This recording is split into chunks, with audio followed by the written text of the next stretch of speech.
ہر پکار پر مڑ کر جایا نہیں کرتے، ہر ہاتھ تھامنے کے لیے نہیں ہوتا۔ جب دل کی نماز پڑھی جاتی ہے، جب روح سجدہ ریز ہوتی ہے، جب بن آواز دعائیں کی جاتی ہیں، تب معجزے ہو جاتے ہیں۔ وہ طرف وہ یا اللہ کی صدائیں فلک تک جا پہنچتی ہیں اور کن فرما دیا جاتا ہے۔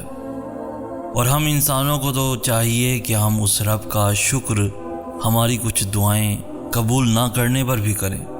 سوچیں جو کچھ آج تک آپ نے مانگا وہ سب ملا ہوتا یا مل چکا ہوتا تو کتنے مسائل ہوتے اس وقت آپ کے ساتھ۔ اس لیے اس کی حکمت پر سوال نہیں کرنا چاہیے۔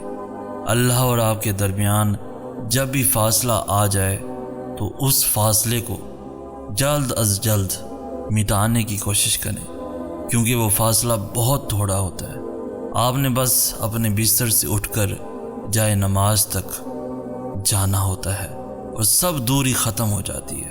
ہم انسان شاید اللہ کی بے حد محبت کو سمجھ ہی نہیں پاتے، اس لیے مایوس ہو جاتے ہیں، ورنہ وہ تو بادشاہ ہو کر بھی ہم سے محبت کرتا ہے۔ لہٰذا پلٹ جائیں، ابھی بھی کچھ نہیں بگڑا، ابھی بھی وقت باقی ہے۔ وہ رنگوں اور خوشبوؤں کی دیوانی لڑکی آج کل کہیں گمسم سی رہتی ہے۔ وہ ہر تہوار کو خوب منانے والی آج کل بے روح سی لگتی ہے۔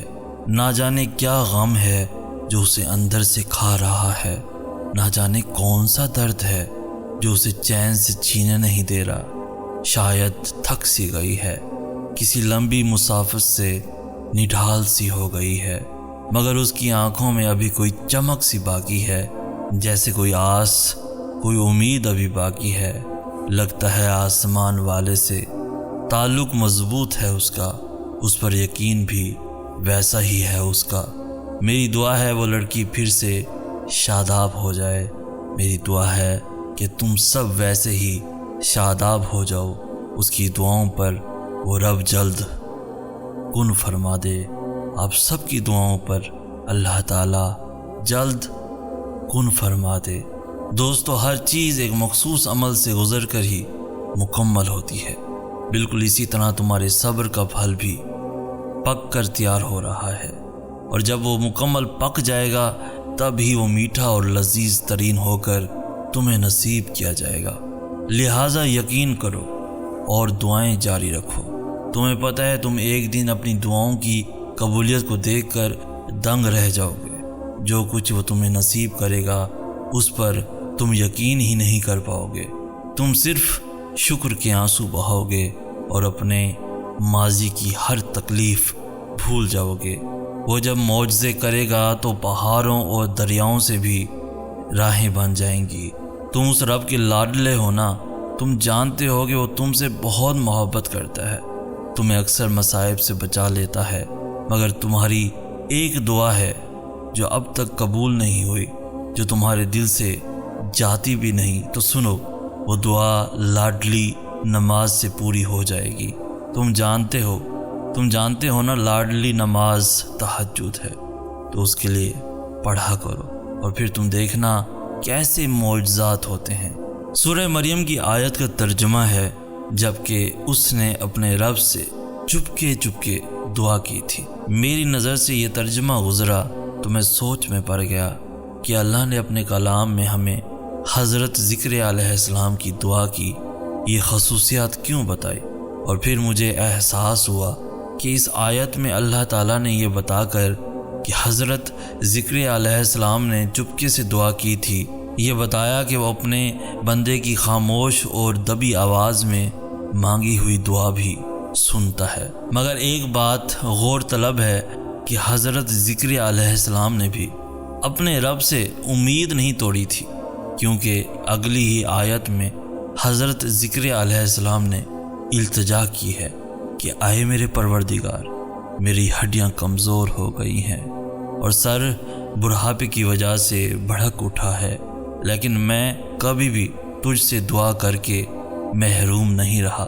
ان کو یقین تھا کہ وہ رب کیونکہ نواز سکتا ہے اور وہ محبت کرنے والا رب ہے، تو وہ ان کی صدا ضرور سنے گا۔ جب دنیا والوں کے مطابق ہر دروازہ بند ہو چکا تھا، تب بھی حضرت زکریا علیہ السلام نے اپنے مالک پر یقین رکھا۔ تو بس آپ بھی اپنی دعائیں یقین کے ساتھ جاری رکھیں، کیونکہ آپ کا رب بھی وہی ہے جو زکریا علیہ السلام کا تھا۔ اگر تم اس کی رضا کی خاطر کچھ بھی ترک کر دو یا ترک کرنے کی کوشش کرو تو اس کا اجر وہ رب العالمین تمہیں ایسے دے گا، ایسے عطا کرے گا کہ وہ نہ تو کبھی کسی آنکھ نے دیکھا ہوگا، نہ کبھی کسی دماغ نے سوچا ہوگا۔ اس کے راستے پر چلنا مشکل ہے، مگر یہ جان لو کہ تمہیں اس کی راہ پر چل کر ہی یہ دنیا اور وہ دنیا نصیب ہوگی۔ ہمیں کہتے ہیں سید احسن آس۔ ہم ملیں گے نیکسٹ ویڈیو میں، تب تک کے لیے اللہ ہو آپ کا حامی و ناصر۔ وہ طرف وہ یا اللہ کی صدائیں فلک تک جا پہنچتی ہیں اور کن فرما دیا جاتا ہے، اور ہم انسانوں کو تو چاہیے کہ ہم اس رب کا شکر ہماری کچھ دعائیں قبول نہ کرنے پر بھی کریں۔ سوچیں جو کچھ آج تک آپ نے مانگا وہ سب ملا ہوتا یا مل چکا ہوتا تو کتنے مسائل ہوتے اس وقت آپ کے ساتھ۔ اس لیے اس کی حکمت پر سوال نہیں کرنا چاہیے۔ اللہ اور آپ کے درمیان جب بھی فاصلہ آ جائے تو اس فاصلے کو جلد از جلد مٹانے کی کوشش کریں، کیونکہ وہ فاصلہ بہت تھوڑا ہوتا ہے۔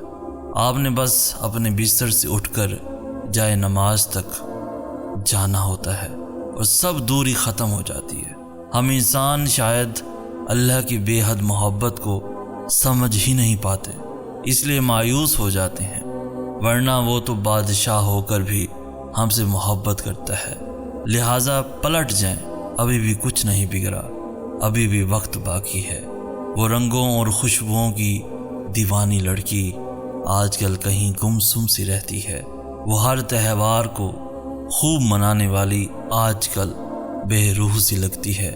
نہ جانے کیا غم ہے جو اسے اندر سے کھا رہا ہے، نہ جانے کون سا درد ہے جو اسے چین سے جینے نہیں دے رہا۔ شاید تھک سی گئی ہے، کسی لمبی مسافت سے نڈھال سی ہو گئی ہے، مگر اس کی آنکھوں میں ابھی کوئی چمک سی باقی ہے، جیسے کوئی آس، کوئی امید ابھی باقی ہے۔ لگتا ہے آسمان والے سے تعلق مضبوط ہے اس کا، اس پر یقین بھی ویسا ہی ہے اس کا۔ میری دعا ہے وہ لڑکی پھر سے شاداب ہو جائے، میری دعا ہے کہ تم سب ویسے ہی شاداب ہو جاؤ۔ اس کی دعاؤں پر وہ رب جلد کن فرما دے۔